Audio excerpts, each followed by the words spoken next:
네, 안녕하세요. 방금 소개받은 것처럼 저는 현재 포스닥 과정 중에 있는 김진호라고 합니다. 먼저 이렇게 국내 연구자분들께 제 연구를 소개할 수 있는 자리를 마련해 주신 한빛사 관계자 여러분들께 진심으로 감사드립니다. 또한 이렇게 귀중한 시간 내어서 참석해 주신 여러분들께도 감사드립니다. 제가 오늘 발표드릴 주제 제목은 Behavior and Neural Basis of Tactile Shape Discrimination Learning인데요. 이는 작년에 제가 뉴런에 발표한 논문 제목과 같은데 그 이후에 현재 진행하고 있는 후속 연구에 대해서도 마지막에 간단히 같이 설명해 드리도록 하겠습니다. 주 내용은 텍타일 쉐입 퍼셉션입니다. 촉각 그 모양 인지고요.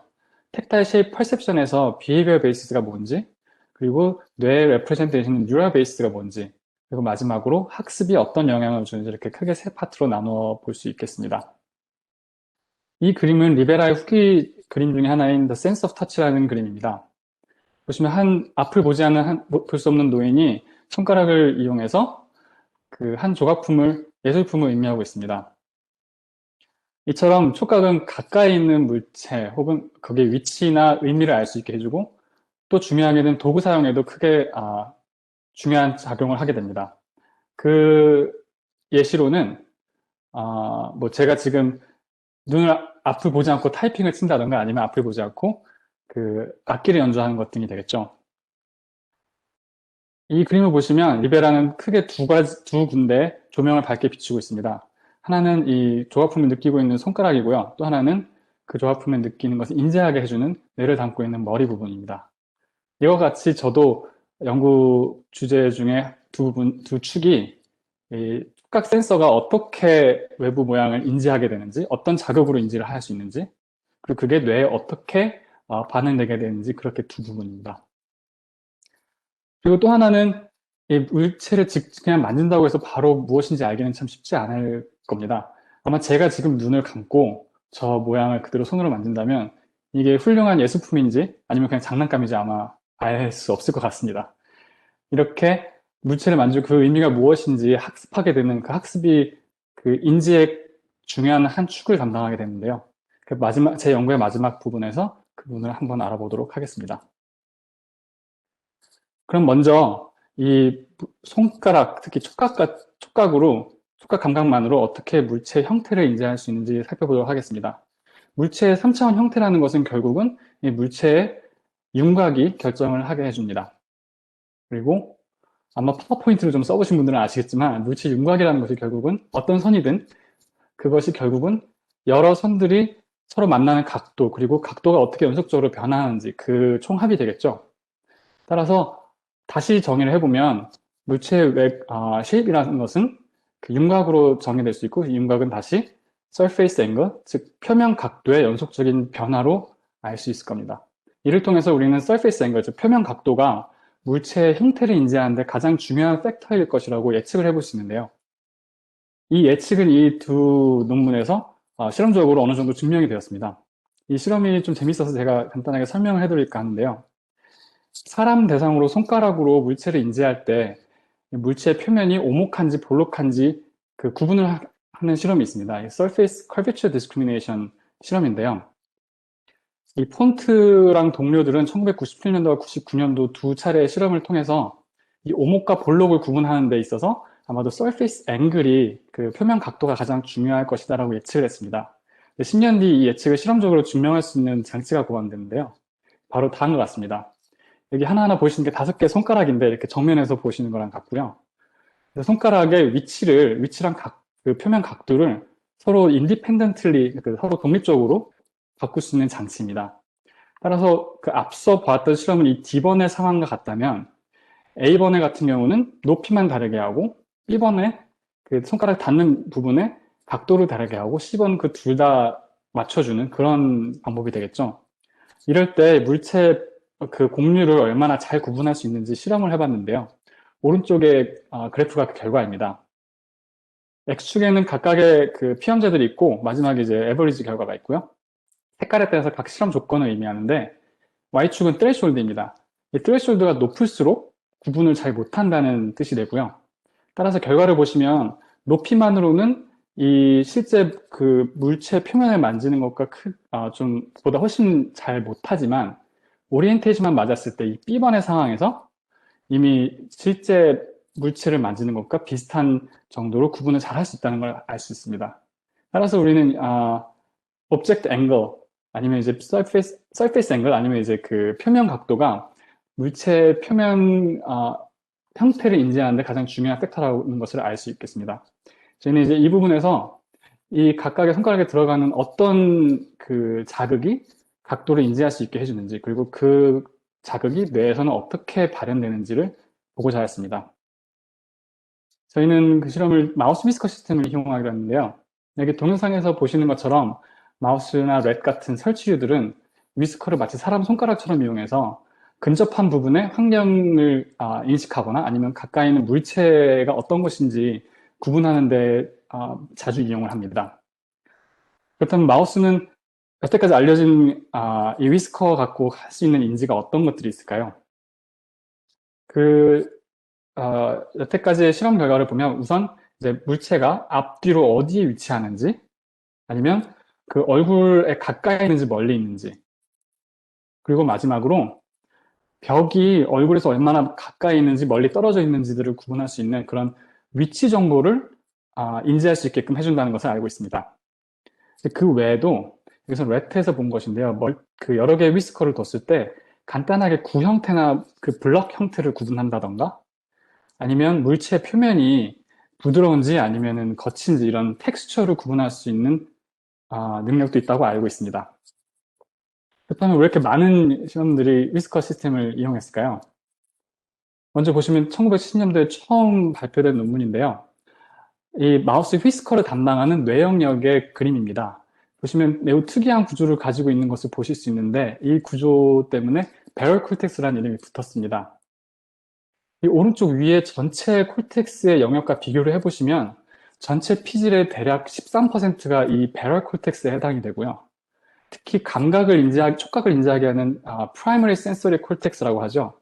그 S1 혹은 1차 체성 감각 피질, 그 전체 그 촉각 감각에 해당하는 영역 대비 무려 70%나 배럴 콜텍스가 담당하게 됩니다. 이를 통해서 그 마우스나 렉 같은 이런 설치류들에서 위스커 감각이 얼마나 중요한지 알 수 있고, 또한 이 마우스나 렛들은 위스커를 가지고 엄청 복잡한 인지 과정도 할 수 있다는 것을 유추할 수 있게 해줍니다. 그리고 이 배럴 콜텍스를 잘 보시면 오른쪽 아래서와 같이 하나의 이 동그란 구조가 하나의 위스커랑 1대1 매칭이 되게 됩니다. 이런 구조적 장점은 연구자들로 하여금 이 촉각 인지가 어떻게 진행되고 그 뇌에서 어떻게 표현되고 있는지 잘 알 수 있게 해줍니다. 매우 훌륭한 도구죠. 저희도 이것을 이용하기로 했는데요. 그렇다면 마우스는 위스커를 통해서 어떻게 각도를 알 수 있을까요? 저희는 이 마우스 위스커 그리고 배럴 코텍스 그리고 이것을 통해서 앞서 봤듯이 우리가 각도를 인지하는데 어떤 자극이 필요하고 그 자극이 어떻게 뇌에서 표현되는지 알아보고자 했습니다. 먼저 가장 내추럴한 상황을 보시면 여러 개의 위스커가 있을 때 이 각각의 이 오브젝트가 있죠. 이 오브젝트에 닿는 위스커가 서로 다를 것이고요. 그러면 앞서 말씀드렸던 것처럼 1대1 매칭이 되어 있기 때문에 이 배럴 콜텍스에는 각 위스커에 닿아 있는 위스커에 반응하게끔 이렇게 라이팅이 될 것입니다. 따라서 어떤 배럴 콜텍스가 활성화됐냐만 가지고도 여러 개의 위스커가 있을 때는 각도를 충분히 알 수 있겠죠. 하지만 이 방법만으로 하기에는 이렇게 복잡한 두 개의 물체를 구분할 수는 없을 것입니다. 예를 들면 두 개 다 모두 그 물체랑 닿아 있는 위스커는 똑같지만 오른쪽 같은 경우는 이제 올록볼록한 모양을 가지고 있고 왼쪽은 매끈한 모양을 가지고 있죠. 따라서 어떤 배럴 콜텍스가 반응하냐만 가지고는 이런 복잡한 물체를 구분할 수는 없습니다. 따라서 싱글 위스커, 하나의 위스커만으로 이 앵글, 각도를 구분할 수 있느냐에 대한 질문은 전체 위스커 시스템이 얼마나 복잡한 물체까지 인지할 수 있는지 그 레졸루션 혹은 한계를 측정해 보는데 매우 중요한 질문이 될 것입니다. 이게 저희가 처음 시작한 질문이고요. 이게 과연 가능한지 먼저 알기 위해서 쥐를 가지고 한번 실험을 먼저 해봤습니다. 이 쥐들의 머리는 고정이 되어 있고요. 앞에는 두 군데에 보상이 주어져 있는 릭 포트가 있습니다. 이렇게 머리가 고정된 상태에서 오른쪽에 휘스커 하나만을 남기고 나머지는 다 잘랐고요. 그때 오른쪽에 물체를 일정 각도로 주어지게 됩니다. 이 규칙은 45도 물체가 들어왔을 때는 오른쪽 리폴트를 선택을 해야 되고 135도가 들어왔을 때는 왼쪽 리폴트를 이제 선택을 해야 보상이 주어지는 규칙입니다. 이런 실험을 수행했을 때 총 12마리의 쥐에서 저희는 6마리가 엑스퍼트 크라이테리아, 이 전문가 되게 그 태스크를 잘 수행하는 마우스가 됐다는 것을 볼 수 있었고요. 이렇게 엑스퍼트 마우스들에서 보면은 이 태스크를 배우는데 총 2주 정도의 시간이 소요되는 것을 알 수 있었습니다. 저희가 트레이닝은 45도와 135도 두 가지로만 진행했지만 이 두 가지 앵글로 트레이닝 하는 게 다른 각도들로도 이렇게 일반화가 될 수 있는지, 그리고 그 레졸루션이 얼마나 될 수 있는지 알기 위해서 배우기 전과 후에 다음과 같은 테스팅 세션들을 넣습니다. 여기서는 이제 45도와 135도 사이에 15도 간격으로 총 7개의 각도를 이제 보여줬고요. 제 G가 이걸 어떻게 잘 선택을 할 수 있는지를 봤습니다. 45도는 오른쪽을 이제 선택을 해야 되기 때문에 left click probability, 왼쪽을 선택할 확률이 0에 가까워야 되고요. 이제 규칙에 따르자면 135도는 1에 가까워야 되겠죠. 왼쪽이 이제 배우기 전 나이프 상황이고 오른쪽이 엑스퍼트 상황인데, 보시면 배우기 전에는 각 마우스, 까만색으로 표시된 각 마우스나 전체 에버리지인 이 빨간색으로 표시된 전체 에버리지도 보시면 구분을 못하는 것을 알 수 있습니다. 하지만 배우고 나서는 이게 점진적으로 0에서 1 가까이로 증가가 되는 것을 볼 수 있죠. 특히 저희는 이 15도 간격으로도 이렇게 변화하는 것을 눈여겨봤는데요. 이 뜻은 G가 아마도 15도 간격도 구분할 수 있지 않을까라는 것을 의미하기 때문입니다. 그래서 오른쪽에 보시는 바와 같이 앵글 디퍼런스, 앵글 차이를 15도, 30도 혹은부터 90도까지, 가장 큰 게 45도와 135도 차이기 때문에 이 90도까지 나눠서 이 왼쪽을 선택한 확률이 얼마나 차이가 나는지를 보고자 했습니다. 결국 결과를 보시면 15도의 각도만 차이가 나도 왼쪽을 선택한 확률이 통계적으로 미미하게 다름을 알 수 있었습니다. 이상을 통해서 저희는 마우스가 위스크 하나를 가지고도 서페이스 앵글을 구분할 수 있고 그 레졸루션은 최소한 15도일 것이다라는 결론을 내릴 수 있었습니다. 이 결론을 바탕으로 이제 앞서 말씀드렸던 그 세 가지에 대한 질문을 해봤는데요. 먼저 behavior basis, 그러니까 위스커에 어떤 자극이 들어갔을 때, 그 텍타일 센서에 어떤 자극이 들어갔을 때 이게 오브젝트 앵글을 구분할 수 있게 해주냐. 그리고 두 번째 질문은 그 오브젝트 앵글, 그 표면 각도가 뇌에 어떤 식으로 표현이 되어 있느냐. 그리고 마지막으로는 그 트레이닝, 이 학습 효과가 어떤 식으로 행동적으로 아니면 behavior basis 아니면 neural basis에 영향을 주는지 이 세 가지 질문을 해볼 수 있었습니다. 먼저 첫 번째 질문부터 보시면 behavior basis를 보기 위해서 저는 먼저 특별한 장치를 하나 보완했는데요. 이 마우스 옆에 거울을 하나 뒀습니다. 그리고 이쪽에 이제 렌즈가 있고 카메라로 이미징을 하는 것인데요. 아래쪽에서 불이 들어오면서 렌즈로 들어가서 카메라로 들어가서 위스커가 그 섀도우를 남기게 됩니다. 이 그림자를 남기게 되는 위스커 모양을 볼 수 있는데요. 텔레센트릭 렌즈의 특성상 거리에 따른 광각의 차이가 없습니다. 그래서 똑같이 들어오기 때문에 그 특성을 이용해서 저희는 3D 리컨스트럭션을 할 수 있었습니다. 특히 이걸 보시면 하나의 거울만 가지고 위에서 아래로 내려다보는 탑다운 뷰, 그리고 앞에서 보는 프론트 뷰 두 개를 동시에 측정할 수가 있었는데요. 이 그림에서 보시는 빨간색 점은 얼굴에 가까운 베이스 포인트가 되고요. 이 각각의 휘스커 모양은 물체랑 인터랙트 하고 있을 때는 까만색으로 하이라이트를 시켰습니다. 이걸 좀 더 인사이트를 가질 수 있게끔 제가 한번 3D로 동영상으로 만들어 봤는데요. 이 예시는 5분의 1 배속으로 천천히 돌리는 거고요. 그 다음에 위스커 트레이스가 남게 있습니다. 그래서 연속적으로 위스커가 어떻게 변하는지 볼 수 있는 건데 45도의 각도를 만났을 때 보시면 우선 위스커가 그 물체 표면을 미끄러지듯이 이렇게 슬라이딩 한다는 것을 보실 수 있고, 또 하나는 45도이기 때문에 이 위스커를 아래로 내리는 vertical 밴딩이 있는 것을 보실 수 있고, 마지막으로 이 빨간색 포인트, 베이스 포인트가 아래로 내려가는 vertical displacement도 보실 수 있습니다. 이외에 총 12개의 위스커 피처를 저희는 저 동영상에서 얻었고요.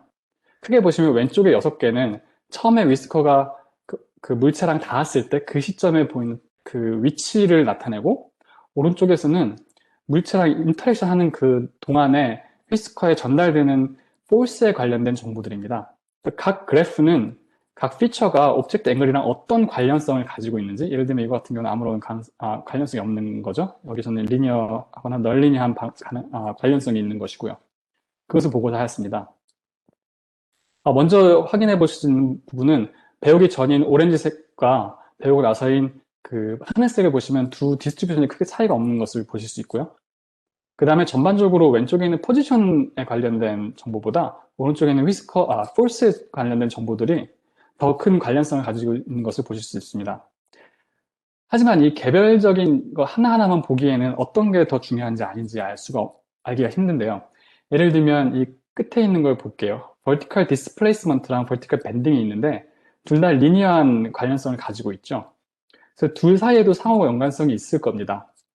그래서 이 둘 중에 어떤 것이 진짜로 오브젝트 앵글을 구분하는 데 중요한 팩터인지, 어떤 거는 단순히 그냥 상호 연관성 때문에 역할이 있는 것처럼 보이기만 할 뿐인지, 아니면 혹은 둘 다 정말로 중요한 인자로서 작용하는 것인지 알기가 쉽지 않습니다.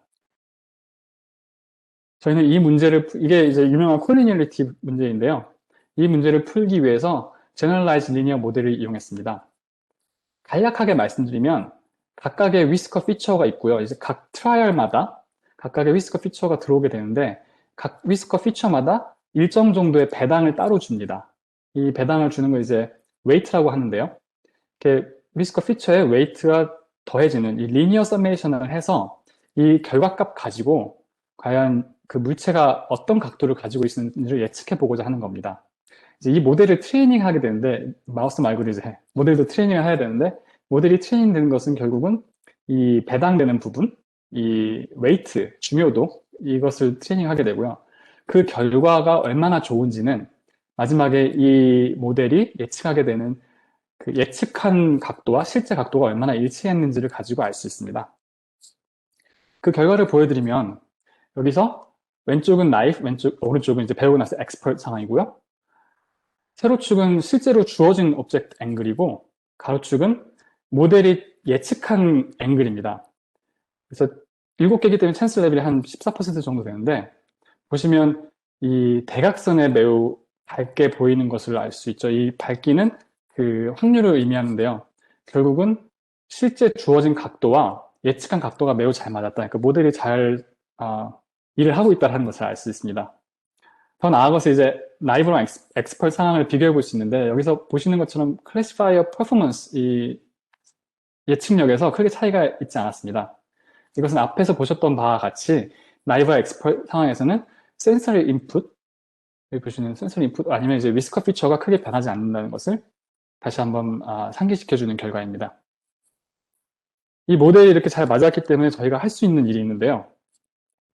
먼저 각 모델에 아까 말씀드렸던 예측력이 있죠. 그 예측 능력을 goodness of fit이라고도 표현을 합니다. 그럼 이 full 모델에서의 goodness of fit이 있을 거고요. 그럼 이렇게 배당 혹은 이 웨이트가 다 결정이 되어 있는데 그 상황에서 인풋 하나를 빼버립니다. 이 웨이트 하나를 아예 없애버리는 거랑 똑같은 건데요. 그러고 나서 이제 리트레이닝 없이 이 똑같은 배당을 이용해서 리니어 서메이션을 다시 해가지고 이제 오브젝트 앵글을 예측해 볼 수가 있죠. 그러면 이제 하나가 빠졌기 때문에 당연히 예측력은 조금 떨어질 겁니다. 이렇게 하나를 뺀 모델을 리브 온 아웃 모델이라고 하는데, 이 풀 모델과 리브 온 아웃 모델 사이의 차이점, 이 피처 임포턴스를 저희는 이 위스커 피처가 오브젝트 앵글을 구분하는 데 있어서 얼마나 중요한지를 알아보는 하나의 중요한 척도라고 생각합니다. 이제 이거를 첫 번째 걸 빼거나 아니면 첫 번째 다시 들어가고 두 번째 걸 빼고 하나하나씩 다 빼볼 수가 있겠죠. 그 결과입니다. 먼저 전부 다 결과를 알려드리기 전에 각 상황에서 에버리지를 보시면 한 0.05 정도가 될 겁니다. 근데 이제 각각 하나씩 빼보면 나이브와 엑스펄 상황에서 모두 비슷하게 에버리지보다 유의미하게 큰 애들은 vertical bending과 slide distance가 유일합니다. 유의하다고 해야 될까요? 그래서 이 결과를 통해서 저희는 vertical bending과 slide distance가 object angle description, 더 나아가서 아마 object angle perception에 가장 중요한 behavioral basis일 것이다라고 결론을 내릴 수 있었습니다. 이렇게 첫 번째 질문에 대한 답을 마쳤고요. 그 다음 두 번째 질문으로 넘어가겠습니다. 그렇다면 이 오브젝트 앵글이 뇌에서는 어떻게 표현되어 있을까요? 그거에 대한 대답을 하기 위해서 저희는 이 트랜스제닉 마우스를 썼습니다. 그 유전자 조작을 해서 뇌의 익사이터토리 셀들에서만 G캠프를 발현할 수 있게 만든 쥐인데요. 이 G캠프라는 것은 여기 지금 보시면 아시겠지만 이렇게 밝게 떠오른 애들인데요. 뇌가 활성화됐을 때 뇌세포 내에 칼슘이 들어오게 되고 그 칼슘 시그널이 증가된 것을 형광신호로 바꿔줄 수 있게 하는 그 초록색 형광신호로 바꿔줄 수 있게 하는 물질입니다. 저희는 이 물질 이렇게 뇌에 이렇게 익스프레션 되어 있는 이 물질을 이미징하기 위해서 투포톤 칼슘 이미징을 이용했는데요. 이 투포톤 마이크로스코피라는 것은 한 플레인마다 특정적으로 이렇게 맞춰서 이미징 할 수 있게 해줍니다. 저희는 특히 볼루메트릭 이미징을 통해서 내 플레인을 한 번에 거의 동시에 측정할 수 있는 방법을 이용했습니다. 그 예시는 다음과 같습니다. 네 가지, 앞에서 말씀드렸던 네 가지 플레인이고요. 오른쪽 위에 보시는 그 노란색 이제 점이 나타날 때가 위스커가 물체랑 닿을 시기입니다. 그리고 오른쪽에 실시간으로 나타나고 있는 이 선들이 그 칼슘 시그널이고 그 칼슘 시그널은 각 그 색깔별로 각 그 플레인에서 얻어낸 결과입니다. 이를 통해서 우리는 뇌가 오브젝트 앵글을 어떻게 표현하는지 알아보고자 했는데요. 그 결과는 다음과 같습니다. 한 플레인에서만 예시로 보여드리는 것인데요. 먼저 이 G는 배우기 전입니다. 이 플레인은 배우기 전입니다. 근데 이렇게 보시면 그 뇌세포가 많이 있지만 제가 따로 그 아웃라인을 그리는 세포들이 있는데 이 세포들만이 그 터치에 의해서 반응하는 세포들입니다. 놀랍게도 세포는 꽤 많이 있지만 그 중에 한 25개, 25% 아니면 20%그 내외에서만 터치에 반응을 하게 됩니다. 그리고 그 중에서 대부분의 예를 들면 80% 이상의 세포가 각각의 제가 색깔로 표시했는데요. 이 색깔은 그 세포가 어떤 앵글에 더 특이하게 많이 반응을 하는지에 대한 색깔입니다. 컬러 코딩을 이렇게 해놨는데요. 한 가지 예를 보여드릴게요. 오른쪽에 보시면 이 1번 세포 있죠? 이렇게 진한 파란색으로 표시된 45도에 튜닝된 세포랑 마찬가지일 텐데요. 저희는 칼슘 시그널을 직접 쓴 게 아니고 거기서 언제 얼마만큼의 스파이크가 있었는지를 거꾸로 유추해보는 방법을 이용해서 그 유추된 스파이크, 유추된 액티비티를 가지고 결과를 분석했습니다. 그리고 각각 그룹은 현재 한 줄마다 하나의 트라이얼이고 X축이 시간이 됩니다. 이 화살표가 있을 때 오브젝트가 들어왔는데요. 그리고 각 트라이얼을 이 앵글마다 따로 그룹핑을 해봤어요. 그랬더니 45도인 트라이얼에서만 반응이 훨씬 많은 것을 볼 수 있었습니다. 이 결과는 오른쪽에 에버리지 히트 메서드도 볼 수 있고 그 밑에 있는 타임 시리즈도 보실 수 있습니다. 여기서 가장 중요한 그래프는 이 오른쪽 아래에 있는 앵글 튜닝 커브인데요. 각 오브젝트마다 반응이 얼마나 큰지 그리고 이 반응 크기가 얼마나 다른지를 그 한눈으로 보여줄 수 있는 그래프입니다. 이 그래프는 앞으로도 여러분 반복해서 나올 텐데요. 이처럼 각각의 뉴런이 앵글 튜닝이 되어 있다. 그리고 심지어 배우기 전부터 이미 이런 게 있다는 것을 알 수 있었습니다. 그렇다면 그 다음에 저희 이제 총 12마리의 마우스에서 앵글 튜닝이 된 뉴런들이 3651개였거든요. 이 3651개의 세포들을 각각을 그 노멀라이즈드 액티비션을 받고 그 세포들을 전부 다 모아서 그 오브젝트 앵글 튜닝 정도에 따라서 튜닝 순서에 따라서 소팅을 해봤습니다. 이렇게 정렬을 했을 때 보시면 이 세포들은 다 45도에 튜닝이 되어 있는 세포들이고 이 세포들은 75도에 튜닝이 되어 있는 세포들이죠. 보시면 7개의 오브젝트 앵글을 다 아우르는 것을 보실 수 있고 또 하나 오른쪽에서 한 가지 특징으로 볼 수 있는 게 이거는 이제 12마리의 쥐에서 에버리지를 낸 건, 에버리지 디스트리뷰션을 본 건데요. 이 분포도를 보시면 45도와 135도에서 반응을 그 두 각도의, 그 익스트림 각도에 튜닝되는 세포들이 더 많은 것을 아실 수 있습니다. 그렇다면 이 오브젝트 앵글이 어떻게 만들어지게 됐을까요? 이를 위해서 저희는 모델링을 다시 한번 했어야 됐습니다. 그 큰 이유는 마우스가 본인 의지대로 알아서 위스킹을 하기 때문에, 위스커를 움직이기 때문에 단순히 시간별로 에버리지 해서는 언제 터치가 이루어졌고 어떤 센서리 인풋이 거기에 연관되는지 알기가 쉽지 않기 때문인데요. 먼저 앞서 말씀드렸던 것처럼 칼슘 시그널을 이용해서 역으로 이제 언제 스파이크가 있었는지 그 대략 그 인퍼red 스파이크, 그 추론된 그 액티비티를 플러스 해봤습니다. 그래프가 빨간색으로 나오게 되고 이거를 이용했는데요. 현재까지 사람들이 많이 알고 있는 바로는 그 어떤 액티비티도 다 이런 프라이머리 센서리 콜텍스의 뉴런 액티비티에 영향을 줄 수가 있습니다. 우선 앞서 말씀드렸던 것처럼 12가지의 위스커 피처들이 있을 거고요. 여기서 이제 지명 관계상 3가지만 보여드립니다만 이렇게 12개의 위스커 피처들이 있을 수 있고 위스커로 움직이는 그런 행위인 위스킹도 뉴런 액티비티에 영향을 줄 수 있다는 것을 알고 있습니다. 또한 왼쪽이나 오른쪽을 선택하는 이 리킹 비헤이비어 그리고 그 폴이 들어올 때 나는 그 사운드 큐 마지막으로 보상이 언제 주어져 있는지 그런 것들이 다 뉴런 액티비티에 실제로 영향을 미칠 수 있는데요. 이 모든 것들을 저희는 다 이제 관측을 했고 이 관측 값을 이용해서 그 퍼스상 GLM이나 또 다른 이제 GLM을 그 Generalized Linear 모델을 이용해서 이 인펄스 스파이크를 예측을 해보고자 했습니다. 그 모델이 이제 위스커 모델이 되고 보시면은 까만색 줄과 그 빨간색 줄이 어느 정도 일치를 꽤 잘하는 것을 알 수 있겠죠. 이 모델을 가지고 더 복잡한 분석을 진행할 수 있었습니다. 다시 이제 왼쪽에 그 위스커 모델에 대해서 보여드리는 것이고요. 이 5가지의 비헤비어 인풋이 있죠. 그럼 여기서 먼저 그 어떤 그 인풋이 중요했는지를 알아보는 방법을 오른쪽에 있는 두 예제 세포를 가지고 말씀드리겠습니다. 위쪽에 있는 뉴런은 이 인펄스 스파이크 빨간 줄에서부터 앵글 튜닝을 만들어 봤는데요. 이 앵글 튜닝 커브를 보니까 45도에 튜닝되어 있는 세포죠. 그리고 밑에 있는 뉴런은 135도에 튜닝되어 있는 뉴런입니다. 여기서 먼저 다른 비헤이비어들을 다 빼봤습니다. 위스커 빼고.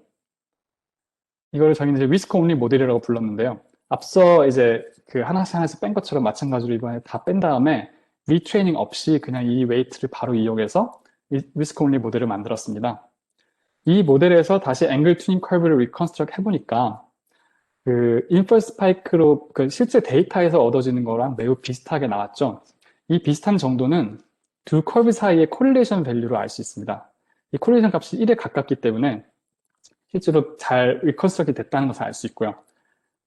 이 위스커 온리 모델이 앵글 튜닝 커브를 잘 그 리컨스트럭 하기 때문에 더 나아가서 저희는 앞서처럼 또 이제 하나씩 빼보는 이런 실험을 해볼 수 있습니다. 그래서 예를 들면 버티컬 밴딩을 빼봤습니다. 마이너스 버티컬 밴딩 모델로 다시 앵글 튜닝을 만들어 봤습니다.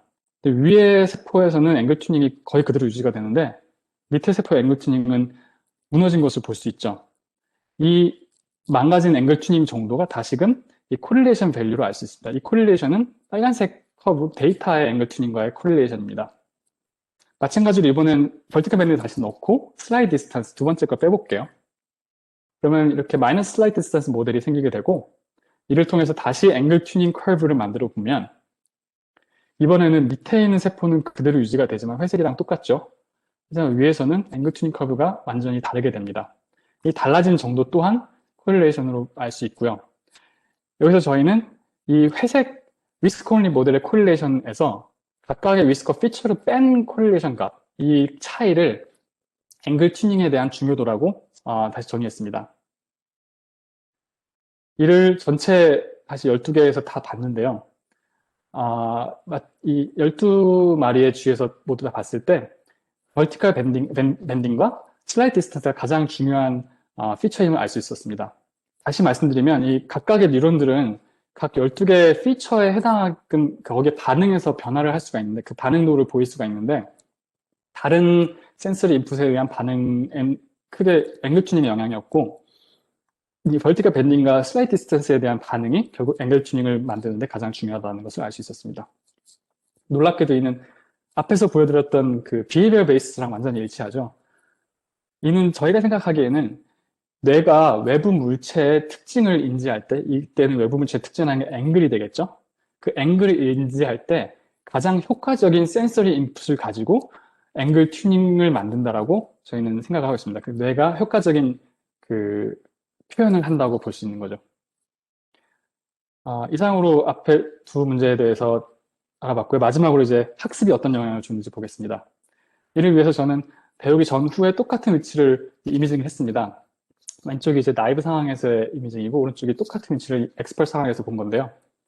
그 오렌지색으로 하이라이트된 부분들이 나이브 상황에서 배우기 전에 활성을 했던, 그러니까 반응을 보였던 세포들이고 오른쪽에 하늘색 세포들이 배우고 나서 반응을 보인 세포들입니다. 이제 이 둘을 합쳐보면 하얀색으로 표시된 부분이 두 색깔이 겹치는 부분인데요.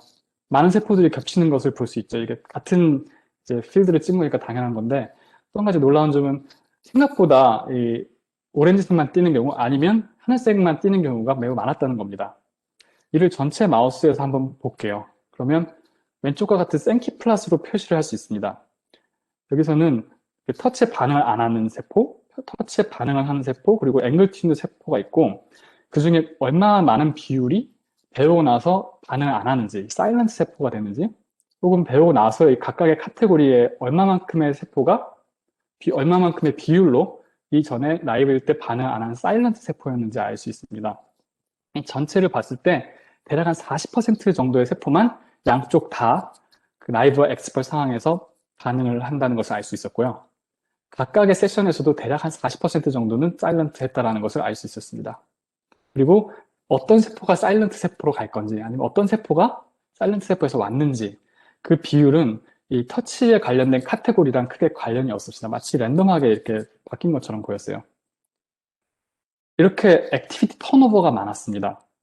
액티비티 턴오버가 이렇게 랜덤한 것처럼 보이게끔 많았는데 이게 그 앵글 튜닝에 어떤 영향을 주었을까요? 먼저 저희는 이 전체 앵글 튜닝을 양쪽에서 따로 떼서 비교를 해봤습니다. 이 빨간색으로 표시된 부분 두 군데의 앵글 튜닝 디스트리뷰션을 비교해 본 건데요. 여기서 이제 뉴런끼리 매치가 되는 건 아닌데 보시면 그래도 전체적인 디스트리뷰션이 매우 비슷한 것을 볼 수 있습니다. 오른쪽 끝에서 나이브랑 엑스퍼트를 비교했을 때도 비슷하게 U자 형태가 보이는데요. 그래서 더 나아가서 이 앵글 튜닝을 계속 유지하고 있었던 이 persistently 앵글 튜닝 뉴런들의 그 변화를 비교해 볼 수가 있겠습니다. 이때는 똑같은 세포이기 때문에 이것처럼 매칭을 시켜볼 수가 있는데요. 이 액티비티는 솔팅을 나이브 상황에서 한 상태로 그대로 엑스퍼트에 투영을 시켜봤습니다.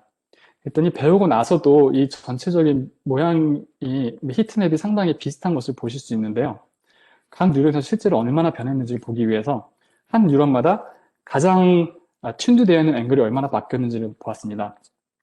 먼저 회색으로 보이는 그래프는 그냥 랜덤하게 바뀌었다고 생각했을 때 어떤 디스트리뷰션을 보일 수 있는지 그 셔플링 된 결과인데요. 대략 이런 약간 유니폼한 결과를 보이는 반면에 실제 데이터를 입혀보면 많은 세포들이 훨씬 적게 변화한 것을 볼 수 있었습니다. 결과적으로 액티비티 턴오버는 매우 많지만 전체 앵글 튜닝의 디스트리뷰션이라든가 아니면 한 세포 내에서 인디비dual 뉴런 내 앵글 튜닝 자체는 매우 안정적으로 유지가 되는 것을 알 수 있었습니다. 이는 저희가 생각하기에는 프라이머리 센서리 콜텍스의 중요한 역할에 대해서 시사하는 점이 많다고 보는데요. 프라이머리 센서리 콜텍스는 다른 이제 베네피즈가 마찬가지로 변화를 많이 합니다. 가소성이라고 하죠. 플라스티시티라고 하는데 이렇게 변화를 할 수 있는 가능성이 있기 때문에 우리가 경험이나 학습을 통해서 새로운 정보를 저장할 수 있고 그 정보를 나중에 다시 사용할 수도 있게 해줍니다. 하지만 이 프라이머리 센서리 콜텍스라는 것은 외부 자극이 처음으로 들어오게 되는 그 대뇌 피질 중에서는 처음으로 처리가 되는 위치인데요. 그렇기 때문에 다른 위치들이 그 정보를 사용할 수 있으려면 외부 정보를 매우 충실히 그리고 올바르게 똑같이 전달을 해야겠죠. 예를 들면 제가 오늘 치는 타자 자판이랑 내일 자판을 칠 때 그 표현이 다르게 돼 있으면 아마 저는 처음부터 자판을 어떻게 칠 수 있는지 배우지 못할 겁니다. 이런 충실성 혹은 피델리티가 또 프라이머리 센서리 콜텍스에 매우 중요한 역할이 되겠습니다. 따라서 이 두 개 어떻게 보면 서로 상반되어 보이는 기능이 어떻게 프라이머리 센서리 콜텍스를 한 번에 가질 수 있는지를 저희 이 예시가 보여주는 게 아닌가라고 생각을 할 수 있습니다. 여기까지가 저희 논문에 제가 작년에 퍼블리시한 논문에 대한 간략한 서머리인데요. 이 각 세 앞에서 처음 제시했던 세 가지 질문에 대한 대답들을 하나씩 해보면 먼저 이 오브젝트 앵글을 구분하는 혹은 오브젝트 앵글을 인지하는 자극에 대한 비밀 베이시스로는 저희가 vertical 밴딩이랑 슬라이드 디스턴스가 있다는 것을 알 수 있었고 그 다음 질문으로 뉴럴 베이시스가 무엇인지 오브젝트 앵글을 봤더니 뇌의 대부분의 익사이테이트의 뉴런들이 특정 앵글에만 더 많이 반응하는 이런 오브젝트 앵글 튜닝을 가지고 있는 것을 볼 수 있었습니다. 마지막으로 어떤 그 센서리 인풋이 오브젝트 앵글 튜닝에 영향을 많이 주는지 봤더니 놀랍게도 앞서 봤던 비헤이비어 베이스랑 똑같이 그 vertical 밴딩이랑 슬라이드 디스턴스가 가장 큰 영향을 주는 것을 알 수 있었습니다. 그리고 트레이닝은 어떤 영향을 주었느냐?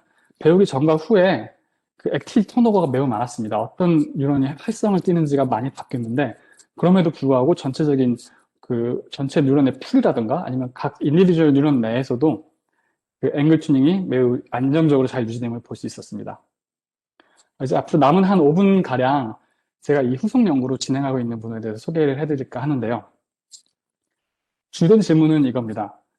여태까지는 뉴런 하나하나만 따로 떼서 보거나 아니면 그냥 뭉뚱그려서 에버리지 아니면 디스트리뷰션 이렇게 봤는데, 이 뉴런 간의 연관성이 어떤 영향을 줄 수 있는지를 보고 싶었습니다. S1이 결국 네트워크를 이루고 있는데요. 네트워크는 배우기 전과 후에 어떻게 바뀔까, 아니면 과연 바뀌긴 할까요? 그게 저의 질문이었습니다. 이 왜 네트워크를 봐야 되는지에 대한 설명을 좀 더 해드리면, 먼저 뉴런 하나의 예시를 보겠습니다. 앞서 보셨던 것처럼 앵글 튜닝 커브를 보니까 45도에 가장 반응을 많이 하는 세포고, 그 액티비티가 45도에서 제일 크고 나머지에서는 적은 것을 볼 수 있는데요.